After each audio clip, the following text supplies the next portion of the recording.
नमस्कार, मैं जगबीर सिंह चिकारा आज फिर आपके लिए कक्षा +2 की इतिहास विषय के 9 चैप्टर मुगल दरबार इतिवृत्ति 16वीं और 17वीं शताब्दी। आज हम अकबर के विषय में पढ़ेंगे। अकबर ने अपने साम्राज्य को बढ़ाने के लिए कुछ विचार किया। उसने ये ध्यान दिया कि मेरा दादा बाबर, मेरा बाप हुमायूं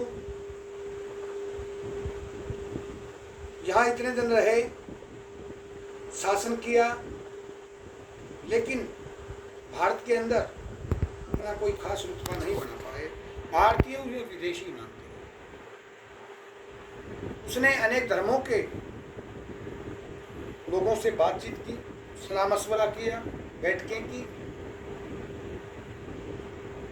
इतना विचार करने के बावजूद उसने एक ही बात पर पहुंचा, निष्कर्ष ये निकाला कि जब तक भारतीय, खासकर राजपूतों का, हिंदुओं का साथ प्राप्त नहीं होगा, तब तक वह भारत में अपना शासन स्थापित नहीं कर सकता। इसलिए उसने राजपूतों के प्रति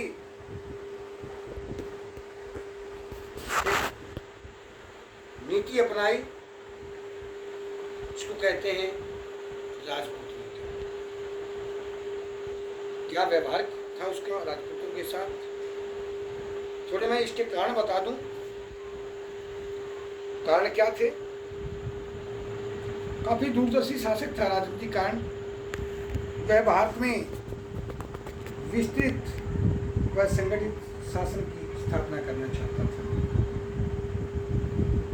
उसका साम्राज्य स्थायी बना रहे, इसके कारण भी उसने हिंदुओं और राजपूतों की तरफ अपना ध्यान दिया।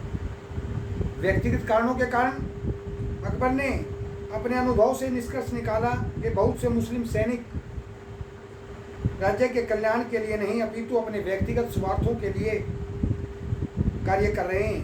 यहाँ तक कि अकबर ने अपने संबंधी उसे धोखा देने के लिए तैयार रहते थे तथा अवसर का लाभ देकर उसके विरुद्ध विद्रोह कर देते थे। इसके अतिरिक्त उसने अफगानों की शक्ति का दमन नहीं किया जा सका था।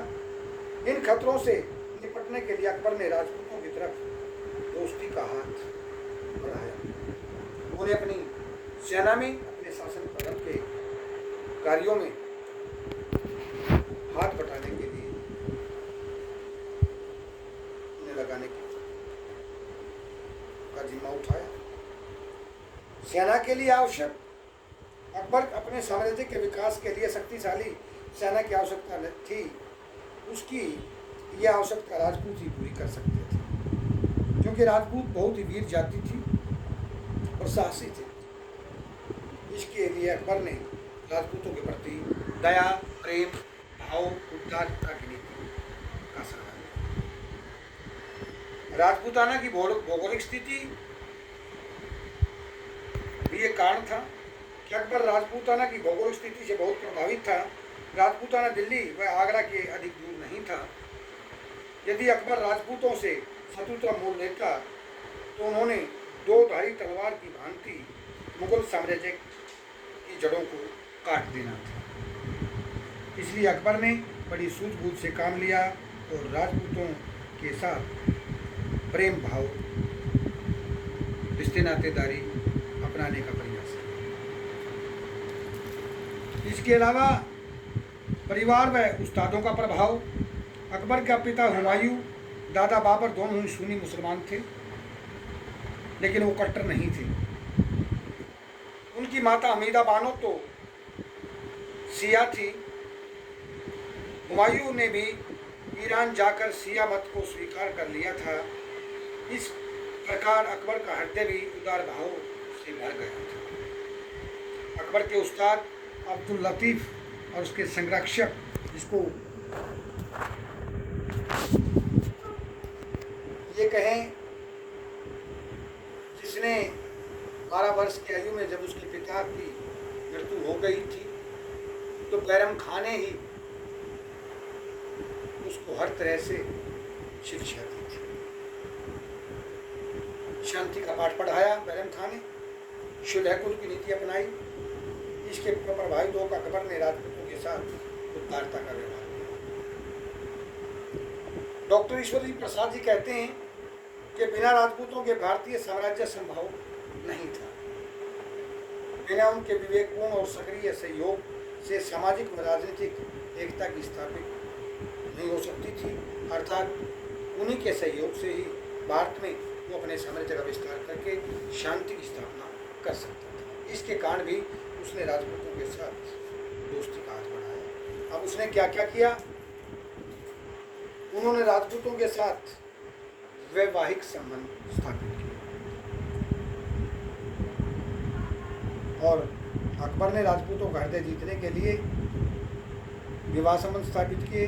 1562 में अब अकबर ने अंबर के शासक,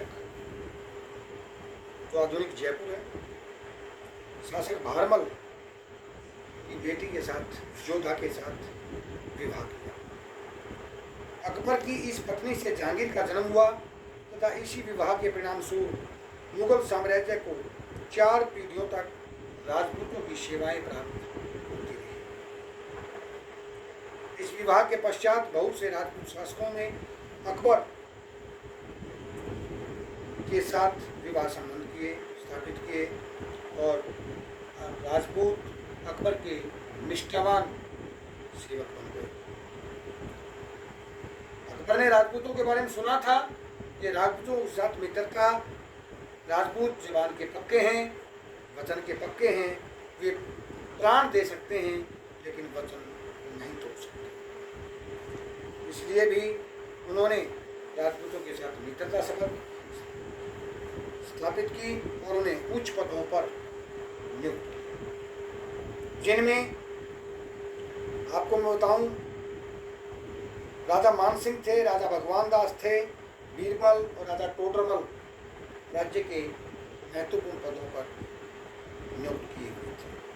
जो और बीरबल तो उसके 9 रत्नों में से एक थे। आर्थिक धार्मिक स्वतंत्रता को लेकर अकबर ने हिंदुओं और राजपूतों को पूर्ण धार्मिक स्वतंत्रता प्रदान की। उन्होंने मंदिरों में पूजा पाठ करने, धार्मिक रीति रिवाज का पालन करने, त्योहारों को पूर्ण रूप से मनाने की अनुमति दी और अकबर ने हिंदुओं पर तीर्थ यात्रा कर 1563 में और जजिया कर 1564 ईस्वी में समाप्त कर दिया। जो हिंदू थे उनके हिंदू होने का कर भी था और वे कहीं तीर्थ यात्रा पर जाते वो भी कर था, वो टैक्स सभी हटा दिए। हिंदू अपने तीज त्यौहार नहीं मना सकते थे, नए कपड़े धारण नहीं कर सकते थे।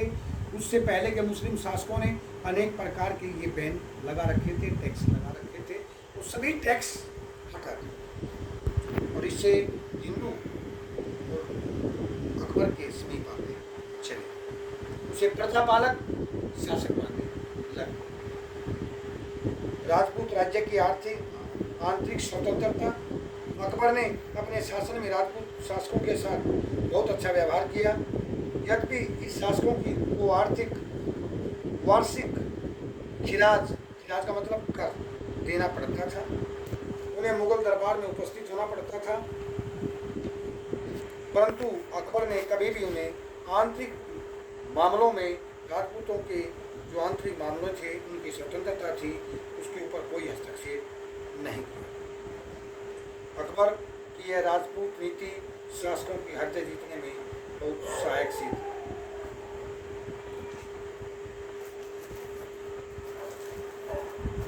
और शत्रु राजपूत शासकों से युद्ध, अकबर ने राजपूत शासकों के साथ अच्छा व्यवहार किया जिन्होंने उसकी अधीनता स्वीकार कर ली।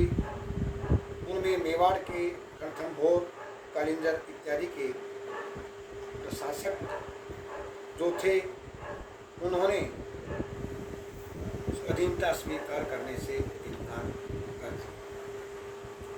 जिन्होंने अधीनता स्वीकार कर ली उनके साथ दोस्ती स्थापित कर ली।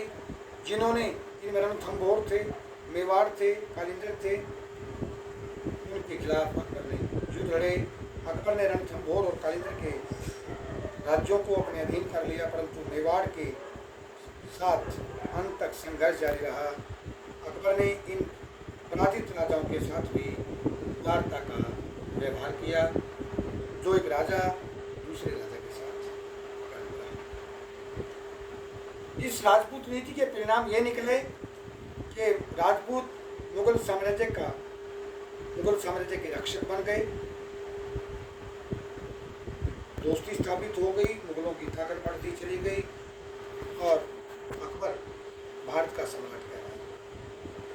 मुगलों की सैन्य शक्ति में वृद्धि, जब राजपूतों का साथ मिला तो जहाँ भी युद्ध में जाता तो राजपूत अकबर के लिए मर मिटने के लिए तैयार होते थे। इससे अकबर की सैन्य शक्ति जो थी मजबूत होती चली गई। अनेक जो वो युवा राजपूत थे वो मुगल सेना में भर्ती हो गए और अकबर को 50,000 अच्छे घुड़सवारों की सेना भी प्राप्त हो गई। राजपूत जैसी वीर जाति का साथ प्राप्त हो गया। मुगल साम्राज्य का विस्तार ये भी राजपूत नीति का परिणाम था। अकबर जब शासक बना तो उसका साम्राज्य बहुत छोटा था। राजपूतों का साथ मिलने से उसने अपने सीमाएं जो थी वो बंगाल तक फैला दी थी। मुगल साम्राज्य की प्रगति अकबर की राजपूत नीति के कारण ही मुसलमानों और राजपूतों के बीच चला रहा एक लंबा संघर्ष जो था वो जो 350 साल पुराना संघर्ष था वो समाप्त होता चला गया और इससे उनकी दोस्ती को बहुत प्रोत्साहन मिला। हिंदू मुस्लिम एकता का जन्म हुआ। अकबर से पूर्व राजपूत और मुसलमानों में ईंट घड़े की शत्रुता थी। जिस तरह उत्तर बिल्ली की शत्रुता होती है उसी तरह अगर पत्थर को मटके को मारा जाए तो मटका टूट जाता है, वो शत्रुता थी। मतलब हिंदू मुसलमानों को और मुसलमान हिंदुओं को देखकर खुश नहीं थे। काफी लंबा संघर्ष चला रहा। मुगल साम्राज्य के अंदर इस परस्पर शत्रुता के कारण भारत को वर्षों तक विनाश का मुंह देखना पड़ा। अकबर की राजपूत नीति के फलस्वरूप ही राजपूत और मुसलमानों या हिंदुओं के अंदर चली आ रही एक लंबे समय तक की लड़ाई खत्म हो गई और एक मित्रता स्थापित, जिसके कारण मुगल साम्राज्य में और भारत में युद्धों का अंत हो गया। कला और साहित्य के क्षेत्र में विकास हुआ। राजपूत मुसलमानों ने भवन निर्माण कला, चित्रकला, संगीत कला में भी बहुत प्रेम था। राजपूत और मुस्लिम विचारधाराओं के समन्वय के कारण ही, मेलजोल के कारण ही एक महत्वपूर्ण क्रांति आई। इस साहित्य के विकास में काफ़ी प्रोत्साहन मिला और लेखकों ने हिंदी साहित्य की रचना की, जबकि हिंदू लेखकों ने फारसी साहित्य को लिखा। राजपूतों में एकता नहीं रही, ये परिणाम निकला, क्योंकि कुछ राजपूत अकबर की शरण में चले गए और कुछ अकबर के विरुद्ध थे जिन्होंने उसके खिलाफ लड़ाई लड़ी। इससे एक भाईचारे की जो भावना थी राजपूतों में वो समाप्त हो गई। राजपूतों में फूट पड़ गई। ये राजपूतों के लिए सबसे बड़ा दुष्परिणाम था। उसने प्रशासन में भी अनेक सुधार किए। इस राजपूत नीति के कारण अनेक भारतीय शासकों को जो उसकी अधीनता स्वीकार कर गए थे उनको ऊंचे ऊंचे पदों पर हासिल किया। इस तरह अकबर की ये जो राजपूत नीति थी, हिंदू नीति थी,